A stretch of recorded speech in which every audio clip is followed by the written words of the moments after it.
How to turn on Instagram notes not showing in iPhone. Hello everyone. In this video, I will show you how to turn on Instagram notes not showing in iPhone. First of all, open Instagram.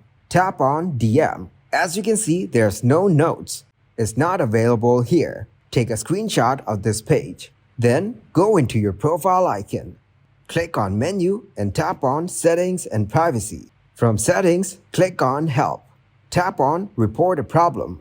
Then click on Report a Problem without shaking. Tap on Include and Continue.